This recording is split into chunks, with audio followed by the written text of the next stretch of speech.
Okay, good morning, everyone. Good afternoon, actually. So it is a real pleasure for me to introduce today's speaker, that is Dr. Mario Saporta. Mario is an associate professor in the Department of Neurology and Human Genetics, and he is the medical director of the University of Miami Charcot-Marie-Tooth Disease Center of Excellence. As a few months ago, he is also our neighbor here at the Miami Project. In fact, Mario has recently moved his laboratory to the Lois Pope Center. And this seminar is for us an opportunity to give him and his team a proper welcome. So Dr. Saporta is originally from Brazil. He has obtained his medical degree and his specialization in neurology from the Federal University of Rio de Janeiro. He then moved to the United States, where he trained in Detroit at Wayne State University with Michael Shai, and then in San Francisco with an NIH-funded fellowship. He then joined the University of Miami, I believe, 6 years ago. Correct me if I'm wrong, Mario. Yeah. He is a physician scientist with a busy clinical practice that focused on neuromuscular disorders. And he has an active laboratory conducting translational research in peripheral neuropathies, specializing in Charcot-Marie-Tooth disease.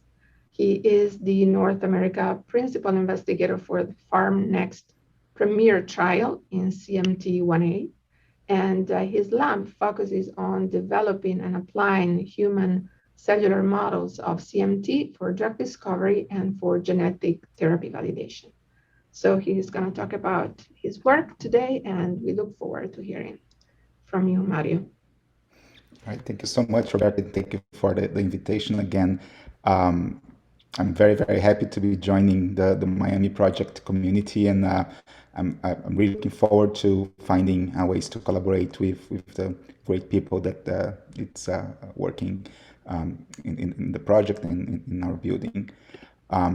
So I'm going to focus my talk today on basically the concept of personalized therapies for rare genetic disorders, and I'm going to use a few neuromuscular conditions as examples of success stories, and also where the main challenges of this model is, and also present some of the work that we're doing in our lab to help facilitate this process and this program. So first of all, my disclosures. So as Roberta mentioned, I'm a principal investigator on a clinical trial for CMT1A, which is the most common type of CMT. I'm also on the advisory board for the Charcot-Marie-Tooth Association, which is a patient foundation. I consult for several biotech companies in the space of neuromuscular genetic disorders. And I'll acknowledge at the end of my presentation, but we receive funding from different sources, including foundations, industry, and previously the NIH with my KO2 award. So this is the summary of the presentation. We're going to start by discussing ultra-rare genetic diseases, how we define them, and also go through a recent success story on development of therapies for an ultra-rare disease. Then I'm going to make the case that CMT is, in most cases, basically a group of ultra-rare diseases, and we will need to use this idea of personalized or customized therapy development to tackle most of our patients' diseases. And then we'll go through an example of a successful N of 1 therapy development program, and discuss, I think, the lessons that we learned from that.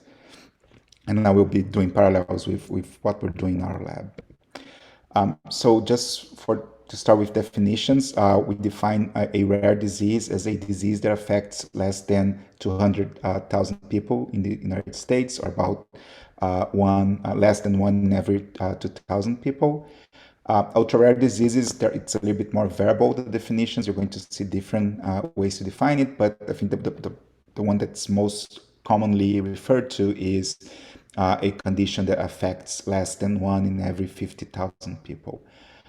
If we look at them individually, they seem to be of less importance because they're not affecting, at least from a population health perspective, they're not as important because they're affecting very few people. But if we look at them as a group, there are over 7,000 rare diseases, and they affect over 300 million people worldwide. So they really become a significant issue if we consider them as a group. And another issue is that only about 5% of them have treatment options available currently.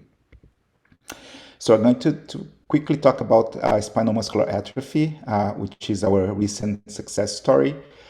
So SMA has a prevalence of about 1 to 2 per 100,000 people. So technically, it gets into that point where it's a rare to ultra rare disease. And if we start to look into the subtypes, we will probably reach the ultra rare threshold.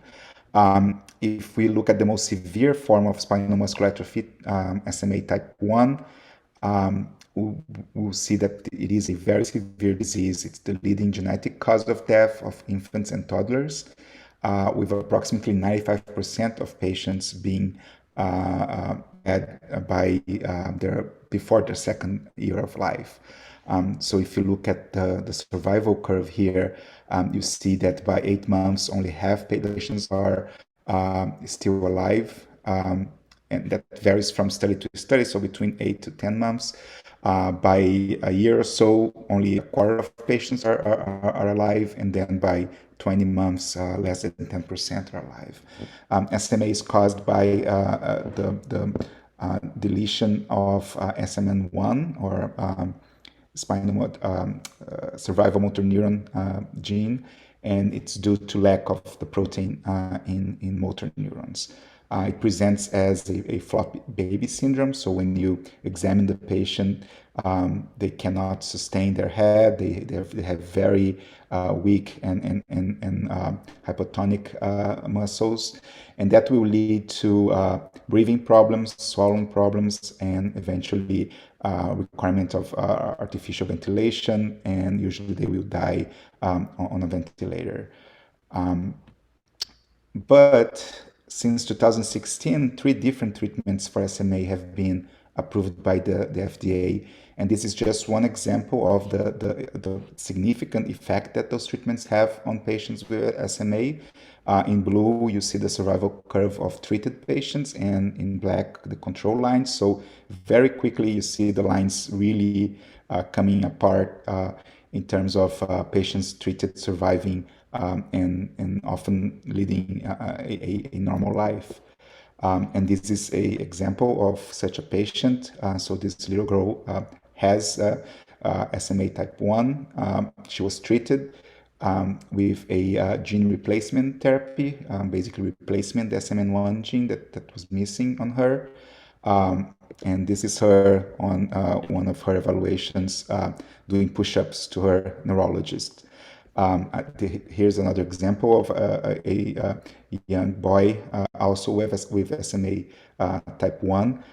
They should both be dead, basically, if their disease have not been modified by a genetic therapy approach. So this is what we are really looking for, and this is the impact that we can offer to those patients, even the ones with ultra-rare diseases. So now switching to CMT, which is the focus of my clinical and research practice. CMT is the most common neuromuscular genetic disorders. It affects about 1 in every 2,500 people. So technically it's still a rare disease because it's above that 1 to 2,000 threshold. But we will see that this can be misleading, this prevalence. It basically affects about 3 million people worldwide. It is what we call a length-dependent neuropathy, where axonal degeneration and symptoms will happen first on the longest nerves of the body, so usually in the foot, causing the typical deformity with high arches and hammer toes. And then the symptoms will slowly progress to affect more proximal muscles in the leg. And by the time they have already affected the muscles of the leg, both the anterior and posterior compartment, producing this inverted champagne bottle sign, they will then affect the intrinsic hand muscles as well. So it is a disease that's marked by axonal degeneration, as you can see on a pathological specimen of sural nerve biopsies, comparing healthy and CMT nerves. And you can see the significant loss of myelin profiles representing the loss of myelinated fibers. Um, and the last thing is it's a very genetically heterogeneous disorder. So we're going to discuss next. Over 100 different genes have been linked to this phenotype. And that's why I say that this number is a little bit misleading, because if you basically exclude the most common type of CMT, CMT1A, and you start looking at each individual gene, then you will see that most genes that cause the CMT will fall into the ultra rare classification. So the common theme on CMT is axonal degeneration, and most, if not all, the genes that have been identified will either play a role into the myelination of peripheral axons or into functions that are very important to maintain peripheral axons. And we believe that even the genes that are more ubiquitously expressed and are important for any cell to function are way more stressed in their function in the peripheral nervous system, because of the high polarization of peripheral neurons and Schwann cells. So if we think about the neuronal body having about 100 microns in size, the average axon we have about 1 meter. That's a 1 to 10,000 ratio. So there's a significant metabolic stress on the system that will likely help induce phenotype even in genes that otherwise would not, or variants in genes that will not otherwise cause disease in other cell types. And here we're just seeing transport happening in our cells, in the axons of our iPS-derived neurons, with mitochondria moving both antero and retrogradely in those axons. So here's a outdated map of CMT genes in our chromosomes, and as you can see, CMT has been identified in almost every single chromosome, with multiple genes being represented in each chromosome, and that it's now accounting for over 100 different conditions. They all express themselves very similarly with a peripheral neuropathy, though there are a few differences in specific phenotypes. But if you look at them from a biological perspective, they are actually very different diseases. And the other thing that complicates CMT even further is that most of the CMT subtypes are caused by missense mutations. And depending on where that mutation lies in the gene, they can trigger completely different biological pathways and biological reactions.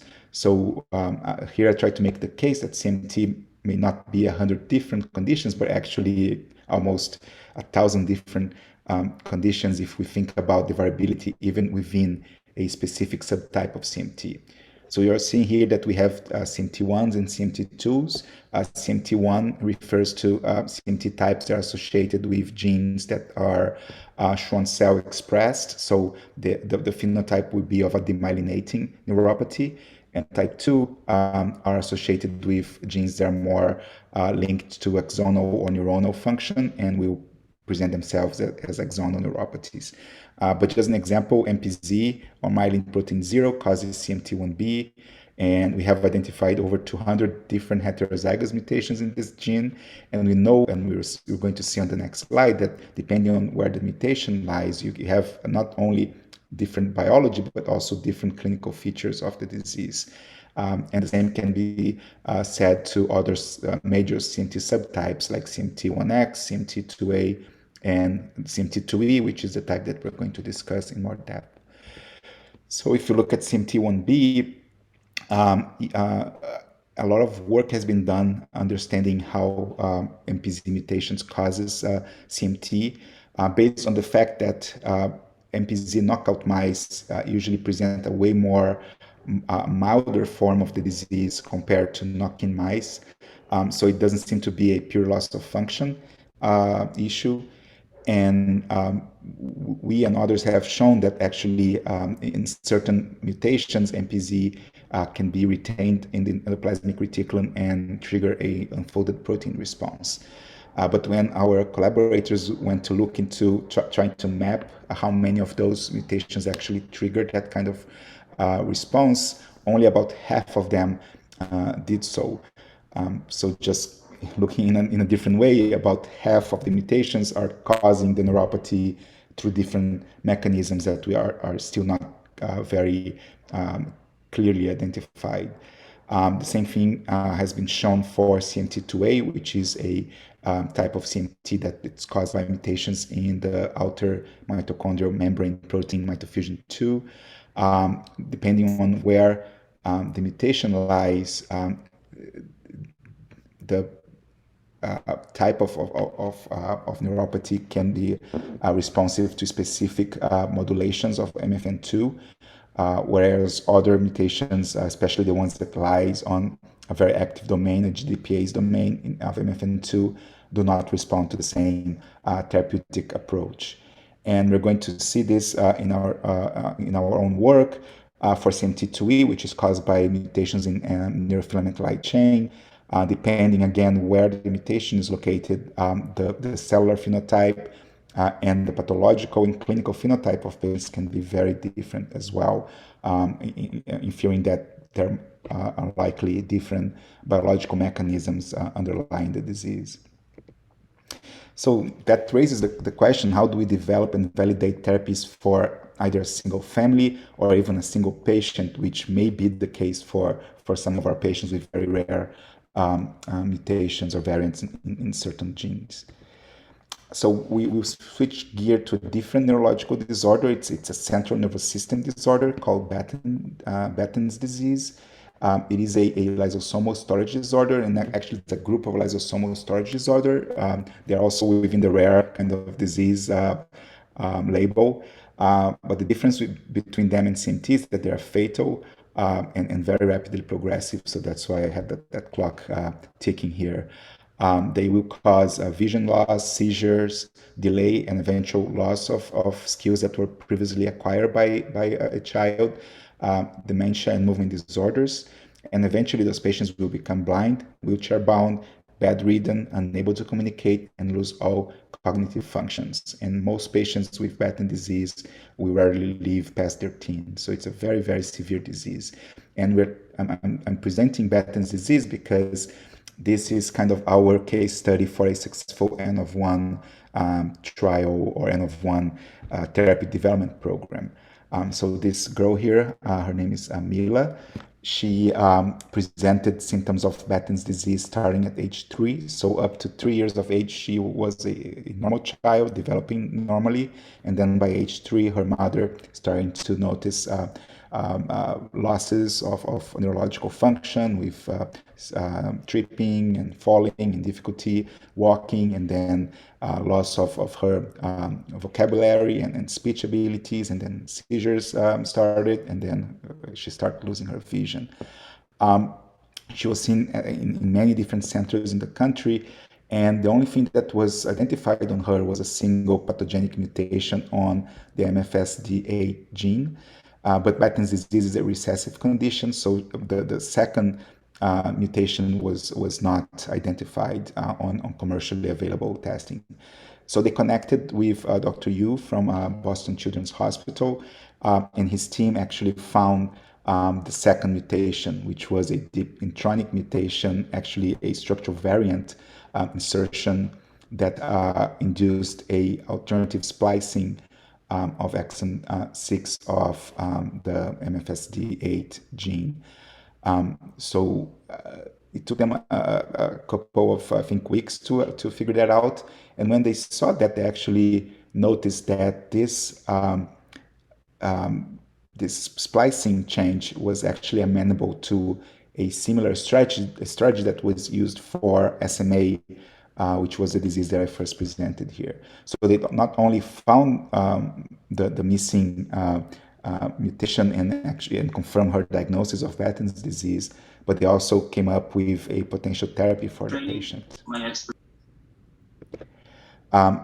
And they did that in really record speed. So here we have a timeline that's presented on their paper at the New England Journal of Medicine. So the clinical diagnosis was made in 2016. It took them, once they were referred to Boston Children's, it took them a couple of months to identify the mutation. And then from the point that they identified that mutation in mid-March 2017 to the point where the patient received the first dose of a therapy, it took less than a year.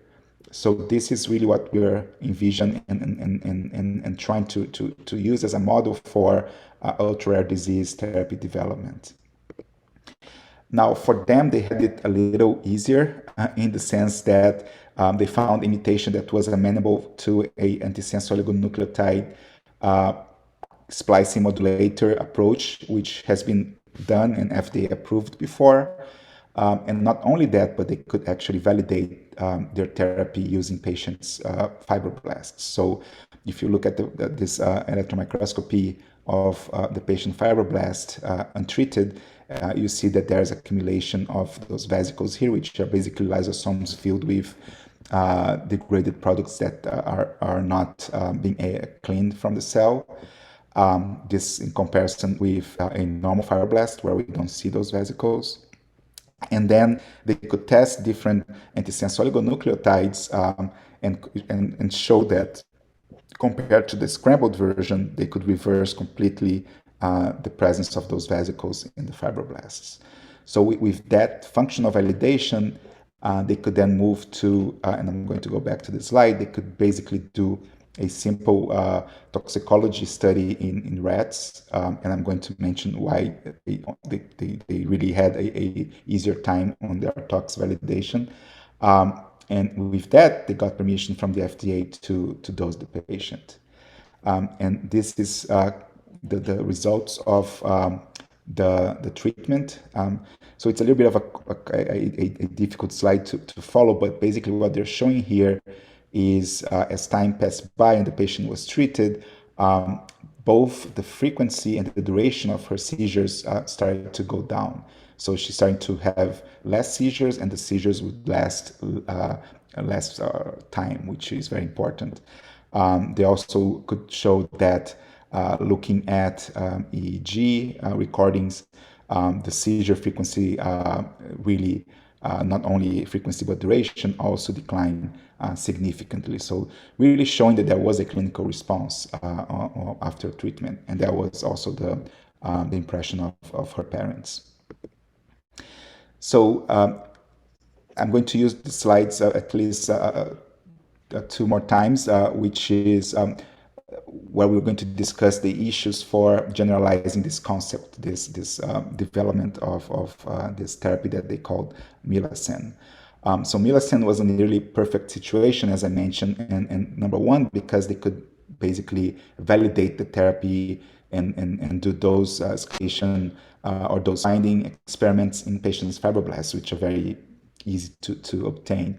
Now, how can we validate this same approach for neurological disorders that only express or manifest themselves in nervous system tissue, either neurons or glia? And that's where kind of our lab focus our work to try to provide those models to really test and validate therapies. So in our lab, we work with iPS cells. We have a very good motor neuron differentiation protocol, and we have then developed, and here are kind of our average motor neuron cultures. We use a magnetic sorting step to be able to really enrich our culture to high percentages of motor neurons. We estimate about around 80 to 90%, depending on the cell line.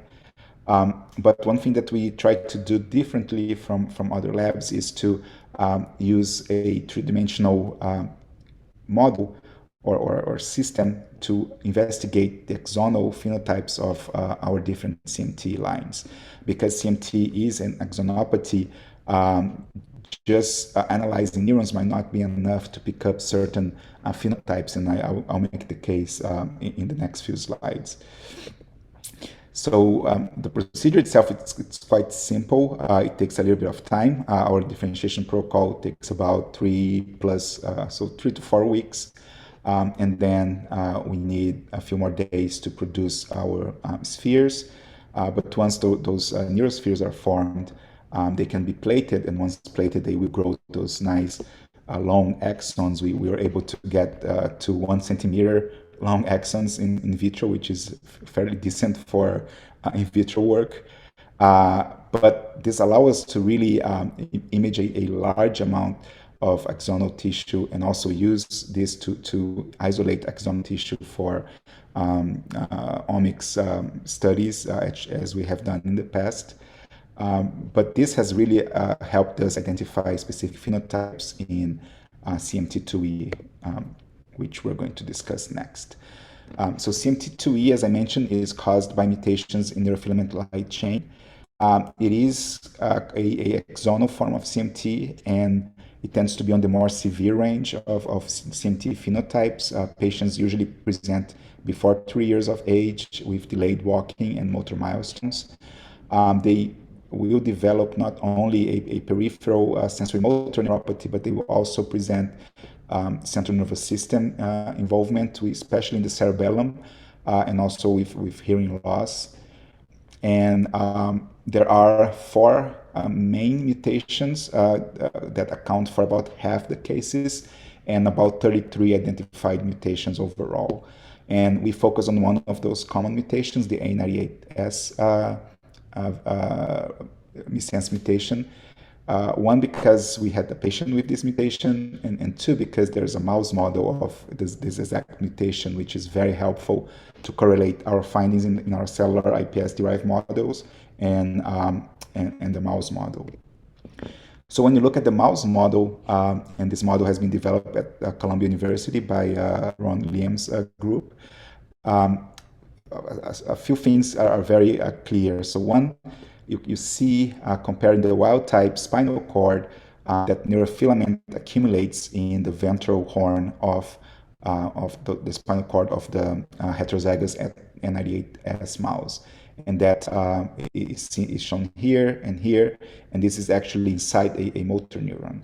And the same thing can be also observed in dorsal root ganglia, where the wild type animals have nicely distributed neurofilament networks, and the mutant DRG neurons have those kind of accumulations of neurofilament inside their neuronal body.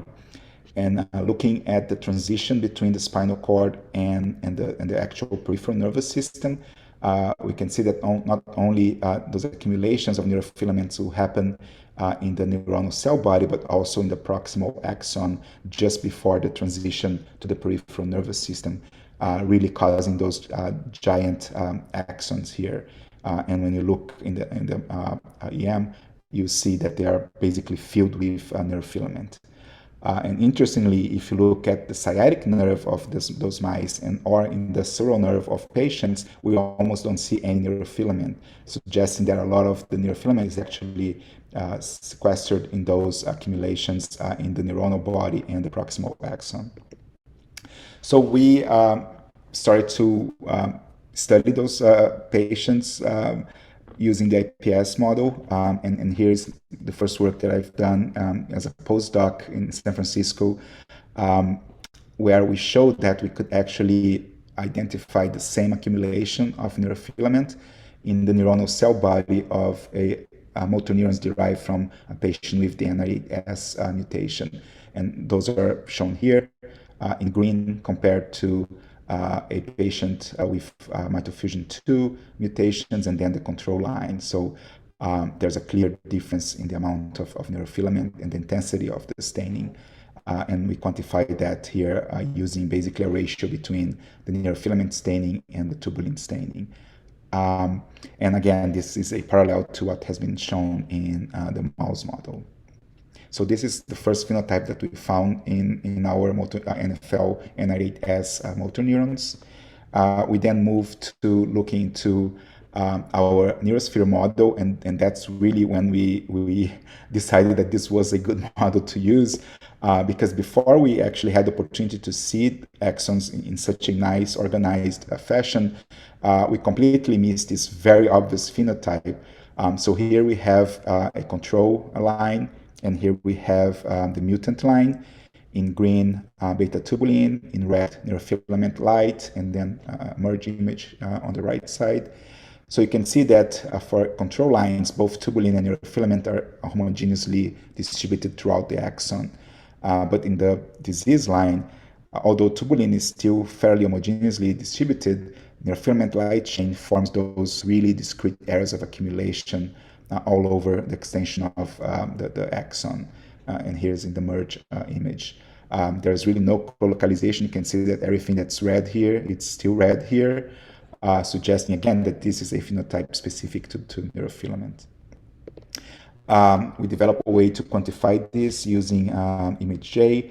So basically, we mark or we create a mask for the deposits or the accumulations, whatever you want to call them, and then we use an axonal mask to normalize this so that we can account for any differences in axonal density. And here you can see the non-normalized number of NFL deposits and the normalized numbers here, or areas actually. And we can see that they're very strong phenotypes. So we have three unrelated control lines, a mitofusion 2 or CMT2A line, another NFL mutant E396K, which reinforces our initial point that depending on where the mutation lies in a certain gene, you can have a completely different phenotype. So in this case, we didn't see any of those accumulations. But then in three unrelated patients with the same A98S mutations, we see this really obvious phenotype of misdistribution of neurofilament in the axons. The axonal area is not really affected, so there's variations within lines, but none really reached any statistical significance. And again, using that to normalize our data, these differences are even more striking. Now, the last phenotype that we found in our neurofilament mutant lines is derived from work that has been developed for the last probably, I would say, 5 years, using neurofilament as a biomarker of axonal degeneration in neurodegenerative conditions, really ranging from Alzheimer's to Parkinson's to multiple sclerosis, to TBI, and also to CMT.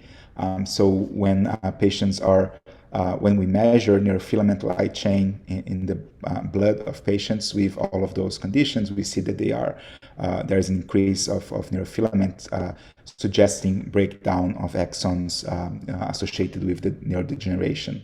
So we decided to look if we could detect the same phenomenon in our cultures. So what we did was basically using ELISA measure neurofilament light in the culture supernatant or the media of our neuronal cultures, and here we have the data both for the 2D cultures and the 3D sphere cultures.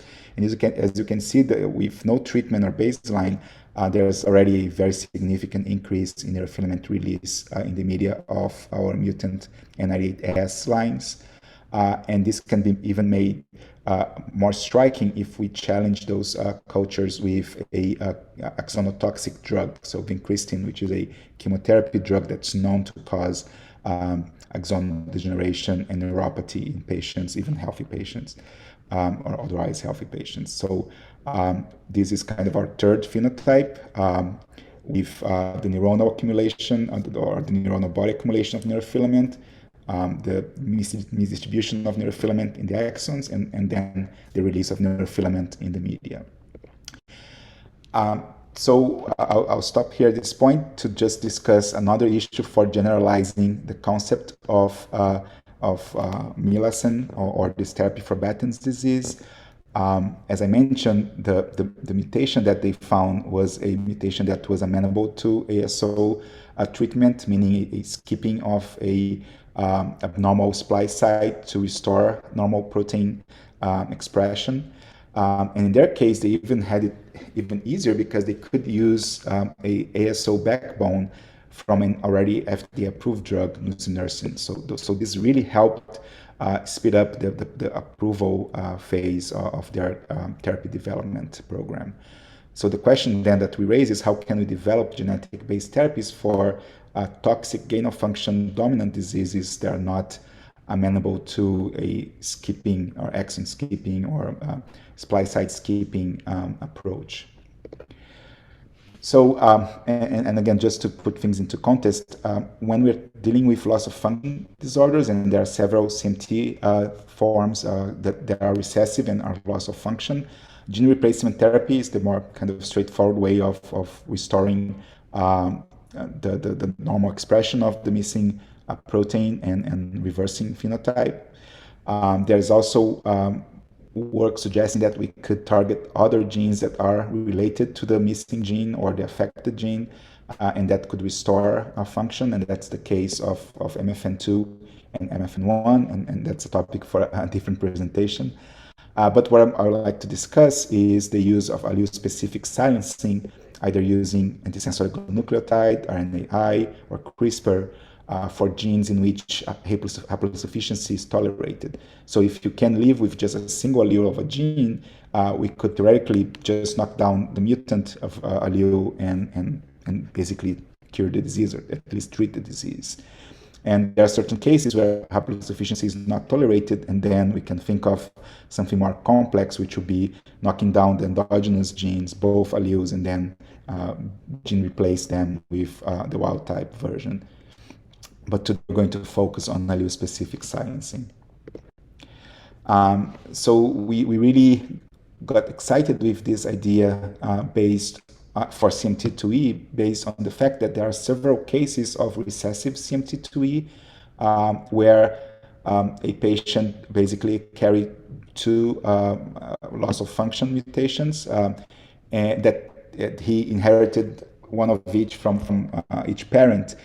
And when on the papers, when they went to look into the parents that were carrying a single loss of function mutations, they were asymptomatically, both clinically and electrophysiologically, up to a fairly old age in terms of at least past their 50s or even 60s. So based on these reports in the literature, we hypothesized that NFL is one of those instances where haploinsufficiency is tolerated and does not lead to neuropathy. So following that thought, we could use allele-specific knockdown of the mutant NFL to treat patients with 2E. So the first proof of concept of this hypothesis was actually provided by a group that we have collaborated very closely at Gladstone, Bruce Coughlin and Luke Jude.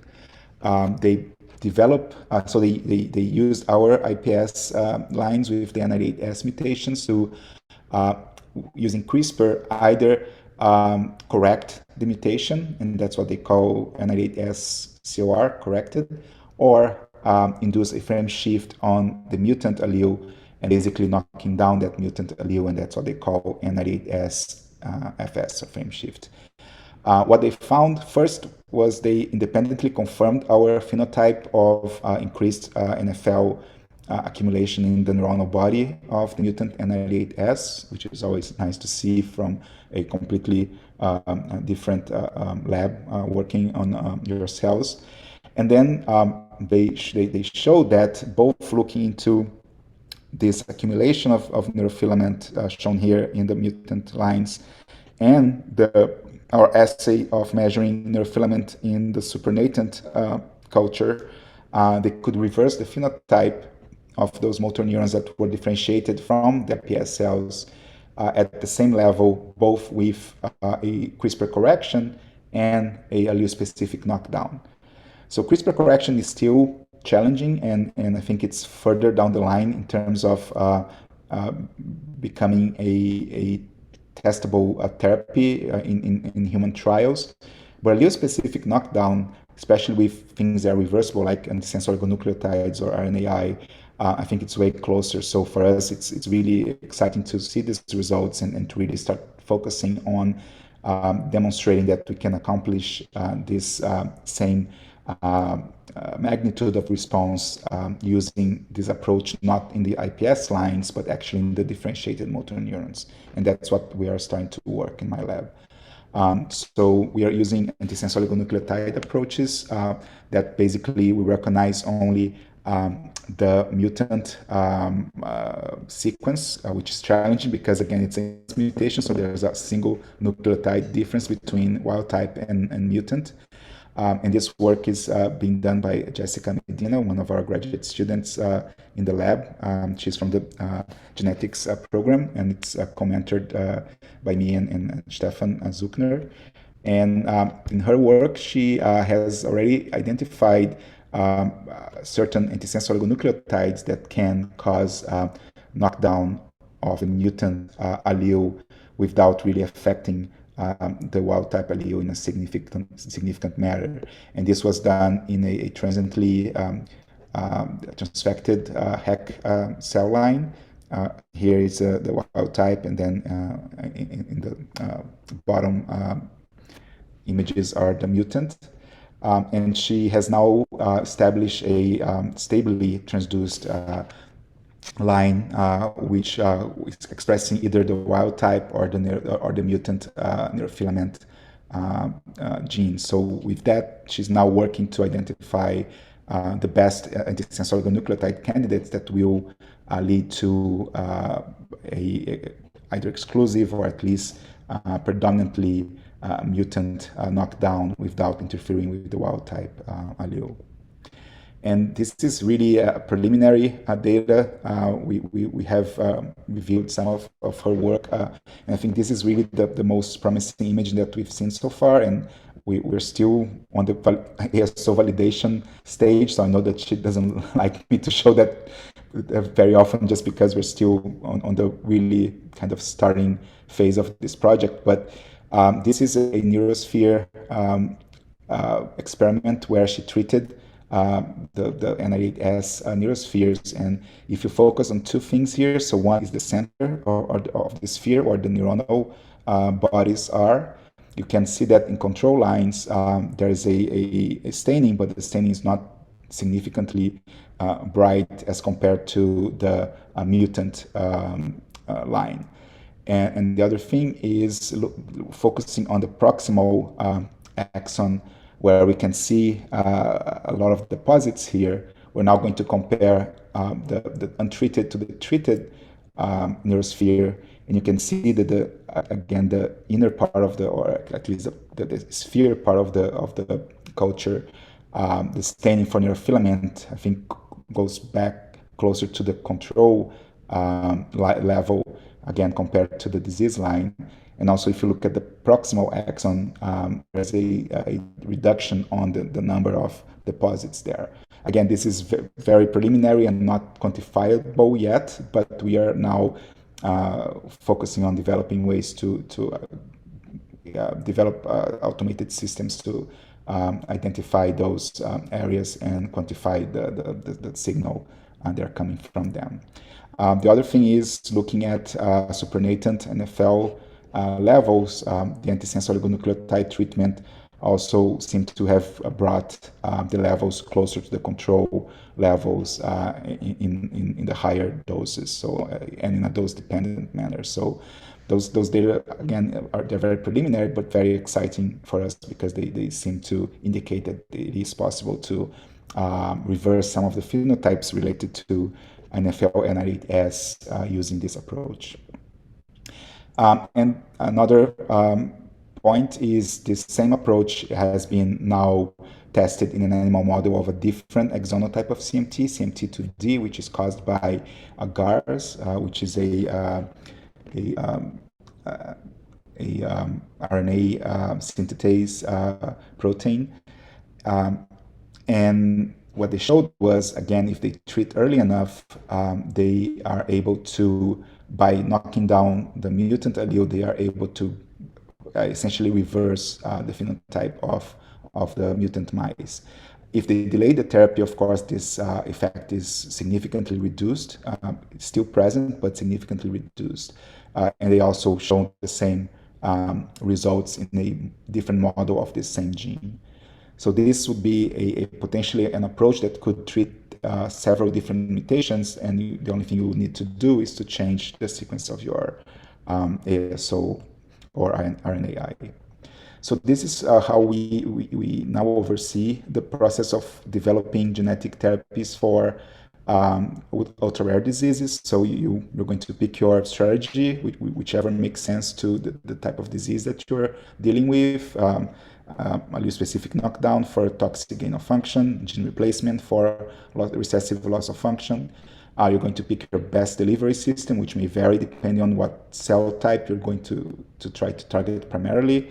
Neurons, Schwann cells, muscle fibers. So, and we are seeing a lot of development in the AAV field with more and more serotypes kind of coming around and facilitating this process. Then you're going to validate this in patient-derived cells, if you're lucky, fibroblasts, but if you are dealing with neurodegenerative conditions, most likely iPS-derived neurons and glia cells. You may need to do some toxicology and metabolic validation in whole organisms, depending on what type of strategy you're using. And then you can go ahead and test it on your patient. Another thing that we can do with this system is use the fact that the system is very scalable and use high content screening and high throughput screening to identify not only genetic therapies that can improve the phenotype, but also small molecules that could go through a more a faster approval process. And this is just a few pictures of a work that we have done with our collaborators at Scripps in Jupiter, in Florida, basically making our NeuroSphere model high content or high throughput compatible. So those are 384 well plates image here, and you can see on the center of each one of them a single sphere, NeuroSphere, and here in a higher magnification. And we could do that to a fairly high success rate, about 70 to 80% of the plates having a NeuroSphere exactly in the center of the well. And this is still work in progress. It has been very much disrupted by COVID, but we're hoping to get back to this project very soon. And this would allow us to use our sphere platform in a high content context. Now, the last issue for generalization, and it's an issue that's always in our mind, is timing of intervention. So we know that the nervous system develops very early in life, and because those genetic disorders are, most of them disorders of development, when we should treat the patients, usually the answer is as early as possible. Myelination in humans is basically completed by the third or fourth year of age. So after that, especially for the demyelinating conditions, we might be too late to intervene. And unfortunately, that seems to have also been the case with Mila. So the girl that I presented at the beginning of this talk, she passed away last year at age 10. And I think it's basically the really painful demonstration that for her was just too late, the start of her therapy. She was already significantly impaired, and there was really not a lot of nervous system to be rescued or to be protected from the disease, which I think it's the major thing that we can realistically hope to accomplish, is really stopping the progression of the disease, or hopefully starting the onset of the disease.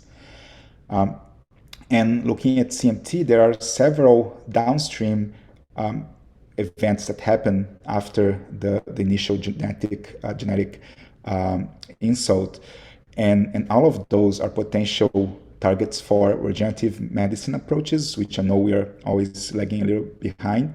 But there are several now avenues to therapy development, even in this space. So if you look at axonal degeneration and axonal transport impairment, they are both really drivers of CMT disability. There are now pathways or classes of drugs that have been shown to specifically target those mechanisms in a non genome or genotype specific manner. So it's possible that we would have at least some therapies that could be applicable to every single CMT subtype that we could use at least as adjunctive therapies.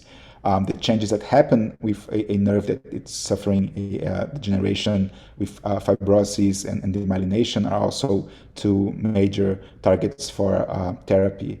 And then if you think about the end of the motor unit, both the neuromuscular junction and the muscle fiber, they are affected by the denervation caused by axonal degeneration. So targeting neuromuscular junction and then the changes in muscle fiber with muscle fiber loss, fibrosis, and fat replacement will also be an important target for regenerative medicine. And lastly, we know that inflammatory response has a role in multiple types of CMT, at least as a secondary phenomenon to all the damage that's caused by the demyelination and axonal degeneration, and damping that response have been shown in animal models to improve the CMT phenotype.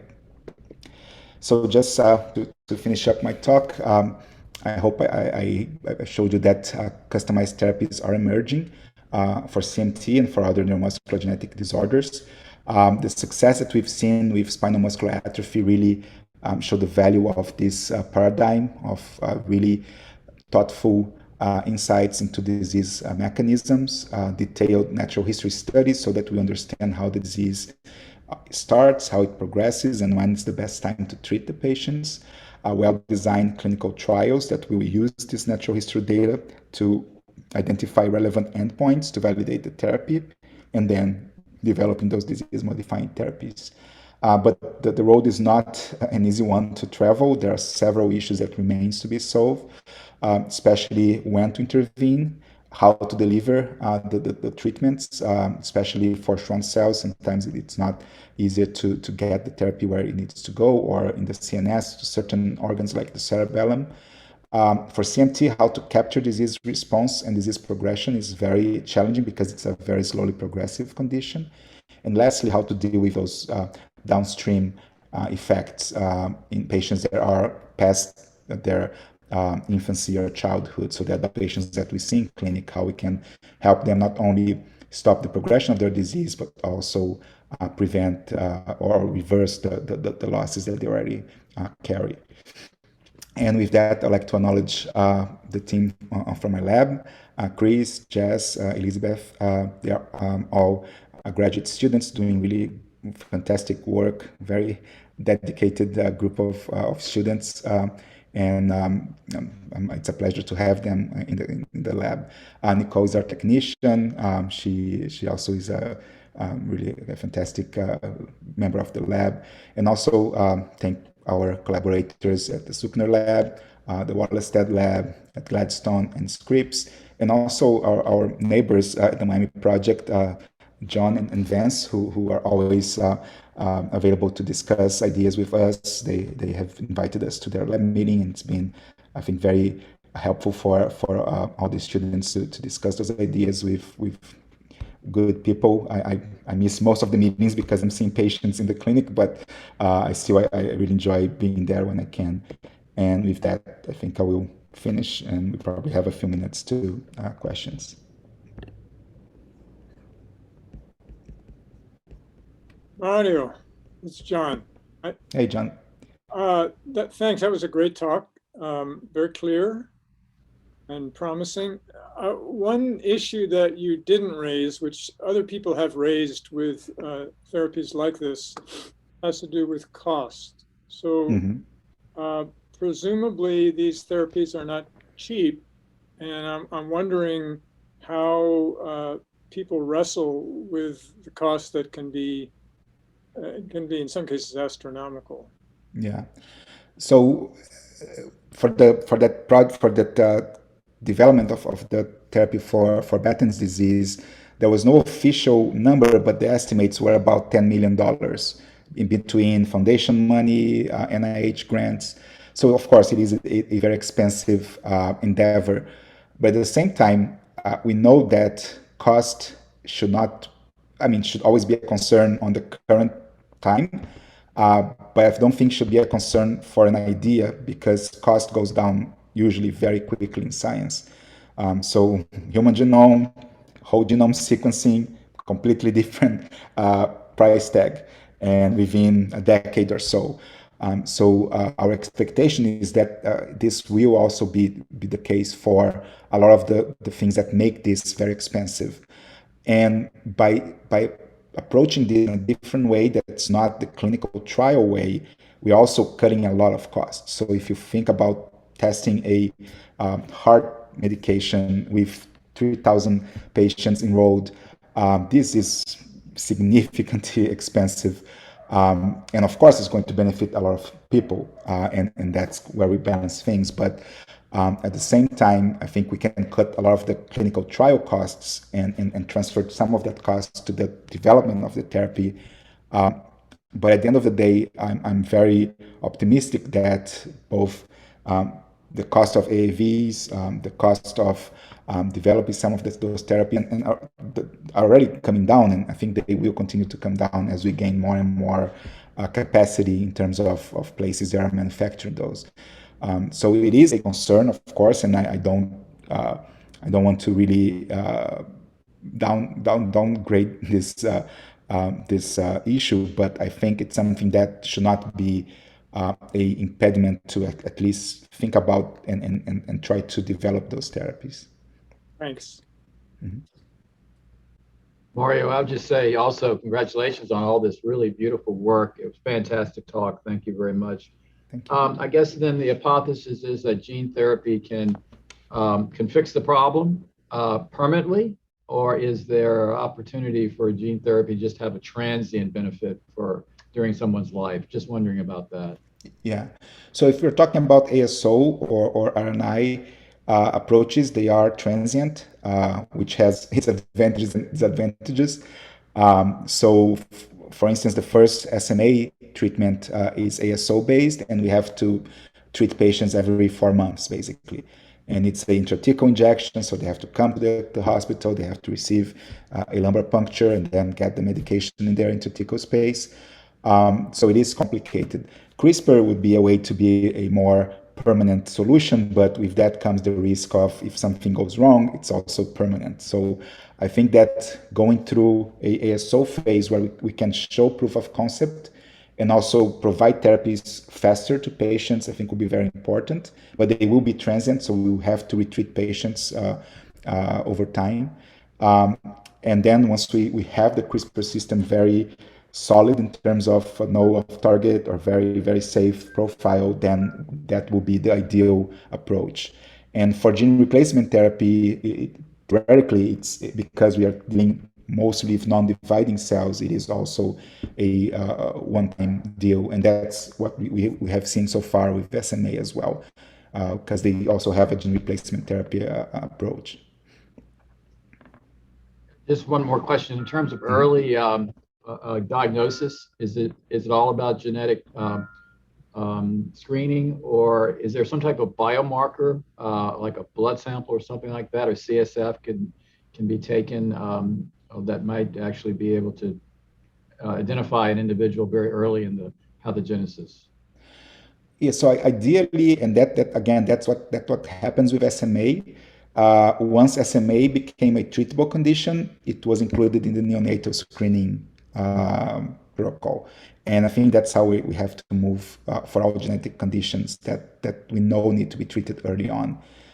Because by the time patients are displaying symptoms, which in CMT happens in their late childhood, teenager years, it's already kind of too late because myelination was completed, axonal generation is starting to ensue. So we really would like to treat them pre-symptomatically. And the only way to do it would be either, of course, testing kids from affected parents, which is kind of straightforward in a sense. But there's a high de novo rate for a lot of the CMT types. So Counting on a family history might be excluding about even 20% of patients depending on the gene. So I think neonatal screening, and we're basically very close to having this, like every baby will have a whole genome done as a part of their neonatal screening, because it will be very cost effective in terms of detecting things that can be treated very early and prevent a lot of not only suffering but also costs to the health system. So I think that's kind of how we'll deal with a lot of diseases, not only even genetic diseases, but diseases that have a genetic predisposition or risk as well. Thank you. Mario, I do have a quick question, more of a technical question. Your model is really, really great, and we've talked about this before, something that we've discussed about using it as a tool to test remyelinating strategies. And we thought about doing it with our iPS-derived oligodendrocytes from the MS patients. COVID kind of killed the whole project. But another idea, and I don't know if you've tried it, have you ever tried actually doing myelination assays on these cells using mouse cells? Because I've seen actually combination of human to mouse to use basically, knockouts, oligodendrocytes from different disease models as a possibility. Is that doable and accepted? Yeah, so there are papers showing that it is possible.